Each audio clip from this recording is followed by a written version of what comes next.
Hello, beautiful people. Doing a video today, and the topic is the Axis lock, or whatever knife company you're buying from calls it now. It was the Benchmade Axis lock because Benchmade designed it. They had it copywritten, and the copyright ran out, and now everybody is making it. Of course, some of those Chinese clone companies, they were making it before because they don't follow any rules because they're a communist country and don't care. But anyway, um, the reason I'm making this video is because I've been thinking a lot about it. And guys, I don't want y'all to take this wrong. I'm not making this video to bash Benchmade. It's just this question comes to my mind a lot, and that is, when you're about one of the premier American production knife companies, which Benchmade is. I feel like it's probably the second best American production knife company, right below Spyderco. I actually feel like Hogue would be right there with them, could possibly surpass them if they had a little more, some more designs and possibly some better designs. I don't have a problem with Alan Leischwitz. I do love the knives that he makes or designs for Hogue. I love the Ritter RSK MK1. I just don't feel like there's enough variety. However, that's not what this video is about. This video is about the Axis lock. And the reason I'm making this video is, like I said, I've been thinking a lot about it. And the question is, why would a company that makes some of the best hard use folders in the world with premier steels and a lot of times with premier blade material, not always, but Benchmade does use some premium materials in their handles on some models. I often wonder why they made such a weak point with the Axis lock. Now, don't get me wrong, I haven't done any hardcore testing, and I haven't really even seen any research on the Axis lock as far as what the Axis lock will hold. As far as, if you try to push this knife shut, how many pounds does it take to break an Axis lock loose? From everything that I've listened to and watched, it seems like a very strong lock. So I'm not saying that the locking mechanism is not strong. I'm just saying that the Omega spring that's used to push the locking mechanism into place has been known to break, which renders the knife useless. That's the part that scares me, is that once that happens, the knife is no longer usable. It's unsafe. Guys, it would be like, and I know this is an arguable point, but a lot of people will say that the Vortec V8 Chevrolet engine is the greatest engine ever designed. You can get a lot of horsepower out of it. It lasts a really long time. Well, what if they did all that and then made the connecting rods out of plastic and said, well, they could break, but if they do, send it in and we'll fix it and send it back to you.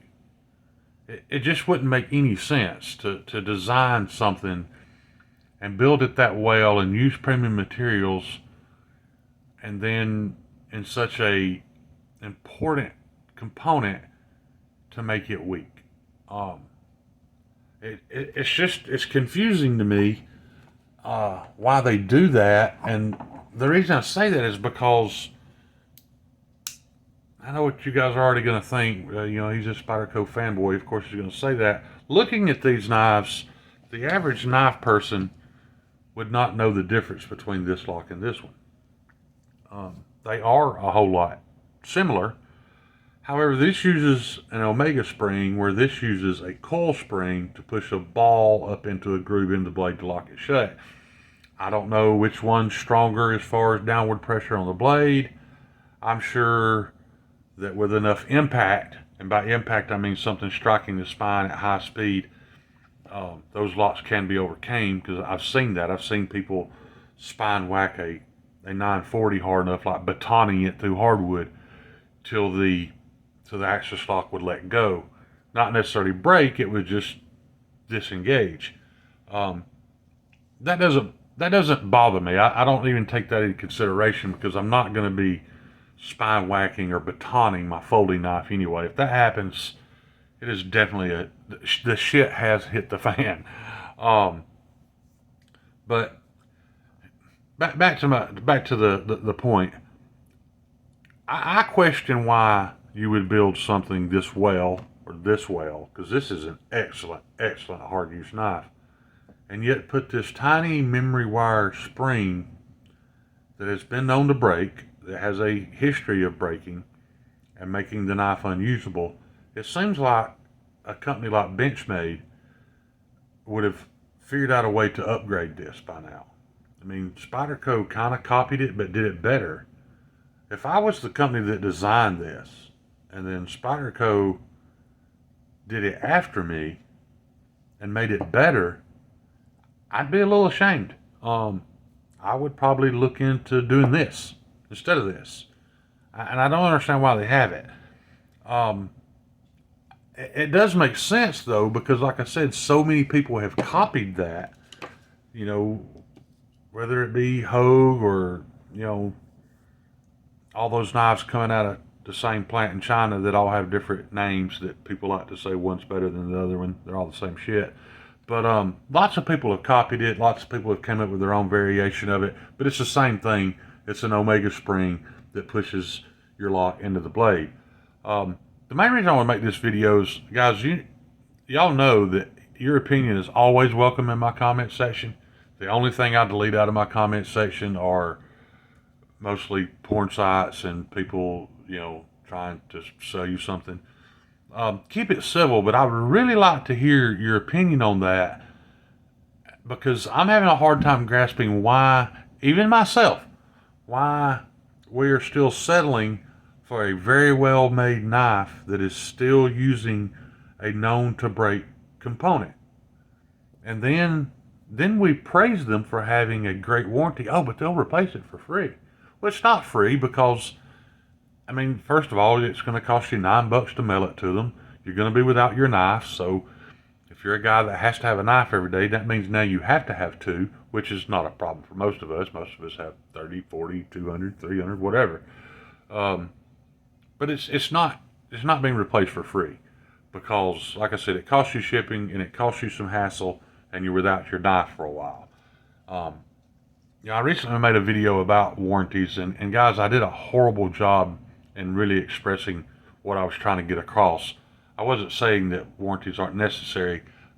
My point was, make me a quality product, a proven quality product, and I'll ignore it having a warranty. Especially in knives, because like I said, the majority of stuff that people expect to be warranted is abuse anyway. I just feel like they could do better. I feel like, you know, they could design a better locking mechanism. They could design a better spring. God, they even did it. They did it on that titanium integral. I'm sorry, the name of the knife is, I'm at a loss, but they used a coil spring on it because they couldn't use the Omega spring. And it's way, way better. So if you know you made a better product, you know it's possible, you know you can do it, why wouldn't you? You know, the only argument I ever see for people not wanting to buy Benchmade is the Omega spring. Now, I understand they make 36,000 knives a month or whatever, and that's not enough. I get it. You know, why would you spend the money to redesign everything, retool everything, and pretty much have to start from scratch? But I just think personal pride, I would have to. You know, if I owned that company, I might be a little hesitant to copy something somebody else has done, you know, like Spyderco. But when I've already done it myself, and I've proven how well it works, and time has proven how much better it holds up, I would have to switch all my knives to that. That's just personal pride. That's just common sense. Like I said, I'm not bad-mouthing Benchmade. I love Benchmade. I'll own more Benchmades, even if they stick with this. Thing is, though, is I can't tell you this is the only knife you ever need. because it's not. Because, you know, the zombie apocalypse, whatever imaginary thing or excuse we use for owning big overused tactical knives, if that ever were to happen, this is a bad idea for your only knife, because if that little tiny wire Omega spring breaks, this thing is useless. It's no good anymore. Um, you know, even the compression lock on the Spyderco, there's nothing there to break. You know, I'm sure if you abused it hard enough, you could get that liner to go over and wedge between the blade and the scale. You can tear up anything if you try hard enough, but um, that's not what I'm hearing. I'm not hearing guys saying that, man, I was, you know, really bearing down on this and the Omega spring broke. I'm just hearing, man, I went to open it one day or I went to close it one day and it just snapped. Um, I don't feel like that's acceptable. I think Benchmade needs to step that up. Will they? Probably not. But my main question for this video and my main reasoning for making it is I want to hear your guys' opinion on that. But I also want to hear your guys' opinion on why wouldn't you upgrade that? Why wouldn't you make that better? If that's your only weak link and you know how to fix it because you've done it before, why wouldn't you? That's all I got for you guys today. Y'all know I appreciate any amount of time you spend with me. Peace. Love y'all.